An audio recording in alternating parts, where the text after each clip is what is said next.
વિદ્યાર્થી મિત્રો, અહીંયા આ જે પ્રશ્ન છે બોર્ડની પરીક્ષામાં 3 માર્ક્સની અંદર પૂછાયેલો છે. તો અને આ પ્રશ્ન 2026ની બોર્ડની પરીક્ષા માટે પણ ખૂબ અગત્યનો છે. તો વિદ્યાર્થી મિત્રો, આપણે આનો અભ્યાસ કરીએ. વિદ્યાર્થી મિત્રો, અહીંયા આગળ આપણને 2 પ્રશ્ન પૂછવામાં આવે છે કે આપણને બહુપદી આપી છે અને આપણને પહેલો પ્રશ્ન પૂછ્યો છે કે આ બહુપદીના આપણે શૂન્ય શોધો, અને બીજો પ્રશ્ન છે આપણને પૂછ્યો છે કે શૂન્યો અને સહગુણક વચ્ચેનો સંબંધ ચકાસવાનો છે. તો વિદ્યાર્થી મિત્રો, સર્વપ્રથમ અહીંયા આગળ આપણે પહેલાં શૂન્ય શોધીશું. તો વિદ્યાર્થી મિત્રો, પહેલાં આપણે શૂન્ય શોધવાના છે એટલે આપણે બહુપદી લખી દઈએ x² - 5. હવે જે બહુપદીને આપણે શૂન્ય શોધવાનો હોય તો એના પર આપણે 0 લેવું પડે. હવે વિદ્યાર્થી મિત્રો, અહીંયા આગળ a² - b² પ્રમાણે આપણે અવયવ પાડવા પડે. તો આપણો a લઈશું x અને b લઈશું 5, બરાબર. તો અહીંયા આગળ આપણે લખી શકીએ કે x² એને વર્ગ સ્વરૂપમાં દર્શાવી દઈએ છીએ, અને અહીંયા 5 છે તો 5 કોનો વર્ગ છે? √5નો વર્ગ છે, બરાબર 0. હવે વિદ્યાર્થી મિત્રો, આપણને a² આપણો a એટલે x છે, માઇનસ b² આપણો b એટલે √5 છે. તો વિદ્યાર્થી મિત્રો, a² - b² હોય તો એના અવયવ 2 અવયવ પડે, a - b અને a + b. તો a એટલે x માઇનસ √5 એટલે a - b થયા, અને a + b a એટલે આપણો x, પ્લસ એટલે પ્લસ, અને √5 b એટલે √5, બરાબર 0. તો હવે વિદ્યાર્થી મિત્રો, આને આપણે એવું કહી શકીએ કે x - √5 બરાબર 0 અને x પ્લસ √5 બરાબર 0. ત્યારબાદ વિદ્યાર્થી મિત્રો, આપણને મળશે x બરાબર √5 અને x બરાબર આપણને મળશે -√5. હવે વિદ્યાર્થી મિત્રો, આ જે પહેલી કિંમત મળી એક્સની એ આપણે આલ્ફા છે, અને આ બીજી કિંમત આપણને જે મળી એ આપણો બીટા છે.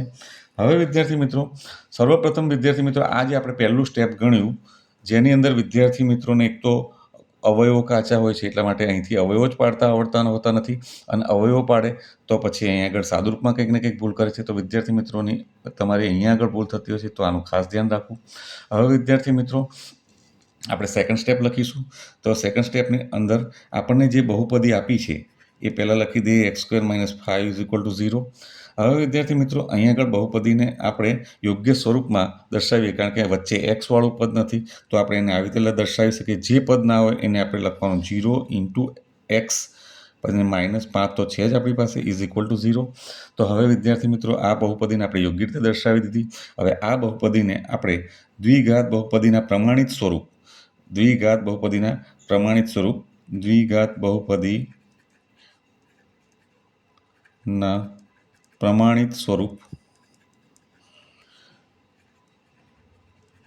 ax² + bx + c = 0 સાથે સરખાવતા.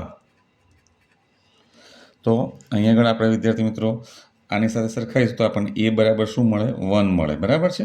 ત્યારબાદ આપણને a બરાબર 1 મળ્યા, b બરાબર આપણને શું મળ્યા? 0 મળ્યા, અને c બરાબર આપણને -5 મળ્યા.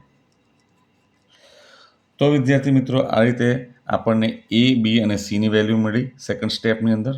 તો વિદ્યાર્થી મિત્રો, અહીંયા આગળ વિદ્યાર્થીઓની ક્યાં ભૂલ થતી હોય છે કે એમને આ પ્રમાણિત સ્વરૂપ યાદ હોતું નથી, અને એની સરખામણી કરવા માટે અહીંયા આગળ જે આ બહુપદીના આપણે જે વચ્ચે 0 x વાળું જે પદ નથી એ કેવી રીતે બનાવવાનું એ નથી આવડતું હોતું. તો વિદ્યાર્થી મિત્રો, આપણે આ પણ ધ્યાનમાં રાખીશું ગણતરી વખતે.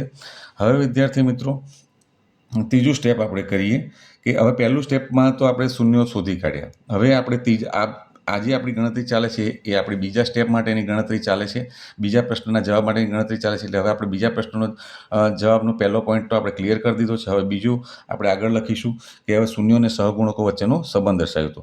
હવે વિદ્યાર્થી મિત્રો, આપણને આગળ જ્યારે જે પ્રમાણે જે ઉકેલ મળ્યા હતા, શૂન્યો મળ્યા હતા, એમાં પહેલા શૂન્યને આપણે આલ્ફા કહ્યું હતું અને બીજા શૂન્યને આપણે બીટા કહ્યું હતું. તો હવે આપણે અહીંયા આગળ વધીએ. તો વિદ્યાર્થી મિત્રો, પહેલાં આપણે આલ્ફા પ્લસ બીટા કરીએ.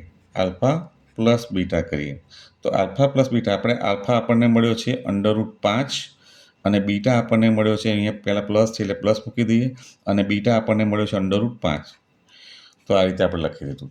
હવે વિદ્યાર્થી મિત્રો, અહીંયા આગળ √5 તો એમ જ લખીશું, પણ અહીંયા પ્લસ ગુણ્યા માઇનસ એટલે માઇનસ થઈ જશે, અને √5. તો વિદ્યાર્થી મિત્રો √5માંથી √5 જાય તો શું રહે? 0 વધે. હવે 0ના છેદમાં આપણે 1 મૂકી દઈએ તો 0/1 બરાબર તો 0 જ રહેશે, પરંતુ એટલા માટે આપણે 1 મૂકીએ છીએ કે અહીંયા આગળ આપણે સૂત્ર લાવવાનું છે આલ્ફા પ્લસ બીટાનું. તો અહીંયા આગળ હવે 0ની જગ્યાએ આપણે પહેલાં લખી દઈએ, એમ થોડું એડજસ્ટમેન્ટ કરી કે માઇનસ ઇન્ટુ -0 લખીએ આપણે, બરાબર છે. તો માઇનસ માઇનસ તો પ્લસ થશે અને છેદમાં 1. તો હવે માઇનસ જ રાખીશું, અંદર આપણે 0 -0 એટલે પણ એને તો 0 જ કહેવાય, એટલે 0 અને છેદમાં 1. અને હવે વિદ્યાર્થી મિત્રો અહીંયા આગળ થશે -b, એટલે 0ની કિંમત b બરાબર આપણી પાસે 0 છે, b બરાબર 0 છે, એટલે 0ની જગ્યાએ આપણે b લખીશું અને છેદમાં આપણે 1 છે, એટલે 1 છે એ એની વેલ્યુ છે, 1 છે એટલે આપણે લખીશું એકની જગ્યાએ એ લખીશું. ત્યારપર આપણને વિદ્યાર્થી મળ્યું આપણને આલ્ફા પ્લસ બીટા બરાબર -b/a, જે આપણો શૂન્ય અને સહગુણક વચ્ચેનો પ્રથમ સંબંધ છે. હવે વિદ્યાર્થી મિત્રો બીજો સંબંધ મેળવવા માટે આપણે લખીશું કે આલ્ફા ઇન્ટુ બીટા એટલે બંને શૂન્યનો ગુણાકાર કરીશું. તો આપણો આલ્ફા છે √5 અને બીટા છે -√5. હવે વિદ્યાર્થી મિત્રો અહીંયા આગળ 5 પ્લસ છે, અહીંયા પ્લસ √5 પ્લસ છે અને અહીંયા √5 માઇનસ છે. તો પ્લસ ગુણ્યા માઇનસ એટલે માઇનસ થશે અને √5 × √5 કેટલા થશે? 5 થશે. હવે વિદ્યાર્થી મિત્રો અહીંયા આગળ -5 આપણને જવાબ મળ્યો છે, એના છેદમાં આપણે 1 મૂકીએ તો પણ જવાબ તો -5 જ રહેશે. હવે -5ની જગ્યાએ આપણે c મૂકીએ, કારણ કે અહીંયા c બરાબર -5 છે, એટલે અહીંયા -5ની જગ્યાએ આપણે c મૂકીશું અને અહીંયા આગળ 1ની જગ્યાએ આપણે a મૂકીશું. તો આપણને સૂત્ર મળશે આલ્ફા ઇન્ટુ બીટા બરાબર c/a. તો અહીંયા આગળ આ પણ શૂન્યો અને સહગુણકો વચ્ચેનો સંબંધ દર્શાવે છે.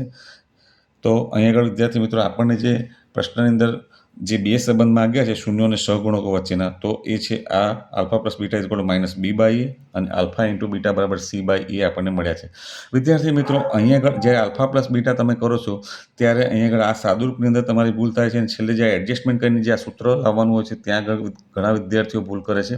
તે જ પ્રમાણે અહીંયા જે સાદુરૂપ છે એમાં પણ વિદ્યાર્થીઓની ભૂલ થતી હોય છે અને પછી અહીંયા જે એડજસ્ટમેન્ટ કરીને જે આ c/a લાવવાનું છે ત્યાં પણ ઘણા વિદ્યાર્થીઓની ભૂલ થતી હોય છે. તો વિદ્યાર્થીઓ આ ભૂલ ન થાય તેનું ખાસ ધ્યાન રાખજો.